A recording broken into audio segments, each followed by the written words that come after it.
My name is Sara Safwan. I'm the co-curator of As We Gaze Upon Her by Bnat Collective, presented at Warehouse 421. My name is Agroobi, and we'd really love to welcome you to this exhibition that's going to be showcasing 26 artists from the Wanasa and the diaspora. The exhibition today presents a whole range of artists through different mediums, exploring the notion of womanhood. As We Gaze Upon Her was partly developed with the Curatorial Development Program offered by Warehouse 421 in collaboration with BICAR, Bombay Institute of Critical Analysis and Research. Throughout the colloquium, we are introduced to a lot of theoretical frameworks which explored various philosophers and thinkers.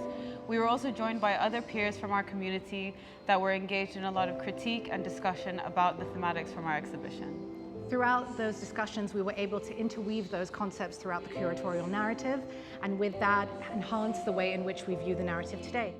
So in this first chapter, we have Subverting the Gaze. It is a chapter that examines the way in which one regards or is being regarded. Such topics involve the patriarchal gaze, the oriental gaze, the masculine gaze, even the feminine gaze. So here we are able to just explore how the artists view that, and considering the fact that the gaze is one of the first things and is the point of origin to which a lot of these conceptual threads depart from, it was important that it was the first chapter. This chapter has 4 artists which explore this thematic of the gaze. Farwa Moladina, by Collective, Eva Husseini, and Maytha Hamdan. I think what I really love about Farwa Moladina's work is the fact that she is attempting to reclaim this often objectified perspective and narrative that women are often subjected to. Exactly. And part of that narrative actually is by taking the paintings that were constructed in the 19th century, which really fetishize and exoticize women within the region. And so what she did is she took this item, as you see onto the side of us, which is actually a geometric pattern that she has taken from 19th century paintings and reappropriated it to be able to clothe herself with the material, often the material in which the women were represented without. So she is taking that narrative on and reshielding and reclaiming that. So here we have the second chapter of the exhibition, which is called Masquerade. It alludes to the woman's ability to manipulate and also be part of this facade or veneer that women wear when it comes to the way in which they represent themselves. We would like to bring attention to Rania Jishi's work. Rania Jishi is a Palestinian artist living in Dubai. In her work, she's really exploring the gendered spaces of the home. What are the woman's responsibilities in that home, and what are the consequences of those as well, and the way that society has deemed this a gendered space for women? So with Rania Jishi's work, which is titled Al-Akl Jahiz, which is dinner and served in Arabic, with this work, the way that it's laid out, it invites the viewers in to be part of the general dialogue.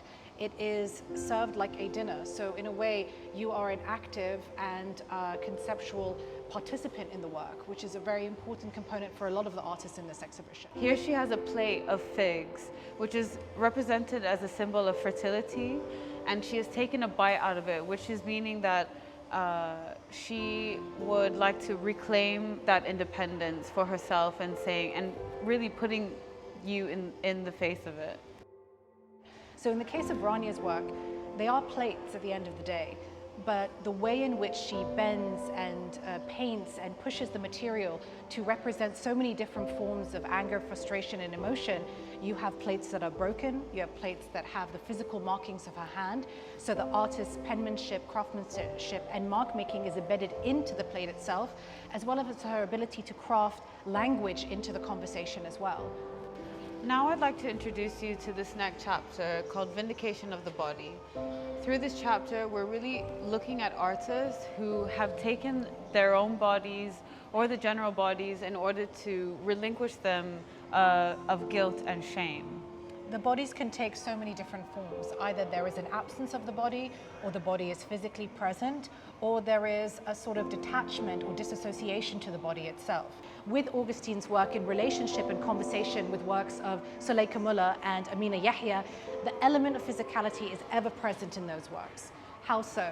So in Suleika Muller's work, as you can see, the relationship between the background and the foreground and middle ground is all done within the same material. She is literally clothed in a fabric that is not only the same color as the wall, but also the same color as the physical wall behind this figure. The figure is sitting in a position that is neither feminine nor masculine. It is sort of removed from all gender norms and constructs. But at the same time, because of the size and the sheer scale of this work, you really feel a physical relationship with it. It is almost the same scale as I am. So it really draws you in as a viewer into the work. In the fourth chapter of this exhibition titled Differences in Completeness, we're really looking at the cultural and social frameworks of what distincts between female and male. Now, all of these definitions can vary and are bound to different places and regions. However, within this space, we're really looking at how females and males are subjected to these typical social norms.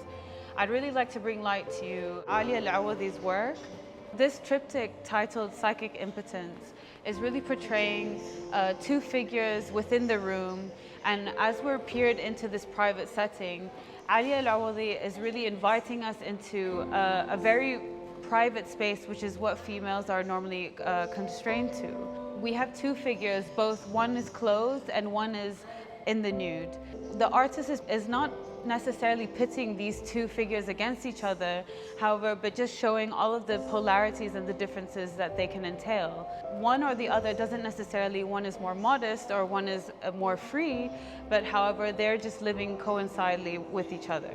I would like to draw to your attention Alia Al-Awadhi's ability to really dissect the way in which women inhabit these spaces. For example, we can see that this work is constructed within a three-panel painting, which is a triptych, but also it gives us an inside view into somebody's living spaces because it mimics a window. So with Alia's work, what's interesting about her mark-making technique is that it's sort of undefined, both figuratively and literally. A lot of the times when you see works like this, you are reliant on the contour edges or the outer contours of the work. But if you notice in this painting, there are hardly any outer contour lines. They're actually created by the separation of color. So in a way, you're drawn into the concept that isn't defining these figures or defining the space, but rather allowing for alternative objects and experiences to shape the way you view the concept. So I'd like to introduce you to the final chapter of this exhibition titled Dysfunctionality. The chapter is really attempting to develop and open up this understanding of these social norms that we're discussing throughout the entire exhibition even, and really dissecting those definitions. Dysfunctionality is really referencing to how these social norms that we are constantly living in our everyday are dysfunctional in nature. How are we as people, as women, attempting to go throughout our world with already preconceived notions of what we should be.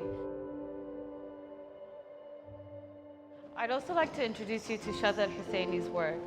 Shadha has taken multiple rose water bottles and then decided to actually rebrand the labels of them. She's looking at the connotations of rose water, which is a very heavily cultural and traditional ingredient that is often used as for beauty, for food, for rituals, even for medicine as well. By taking the rose water, she is constantly assessing what the cultural significance of this material is to us. Throughout the bottle, she's inscribed instructions for which people can take and use the rose water in many different ways. However, in this way, she's also reclaiming this ingredient for that. What's interesting about Shadha's work is the fact that Shadha has actually not exhibited before. This is her first time exhibiting in this space. A lot of her work comes from a very design sort of oriented background, so she's redesigned these labels to almost fit the same aesthetic and style of how labels are made for rose water, especially within this region. And so by taking this and putting it in a context of the exhibition, she's really challenging the way that we understand the form and function of design and art intertwined. A lot of the works in this exhibition deal with intersectionalities, multidisciplinary works combined and overlapping each other. So this is a great example of that.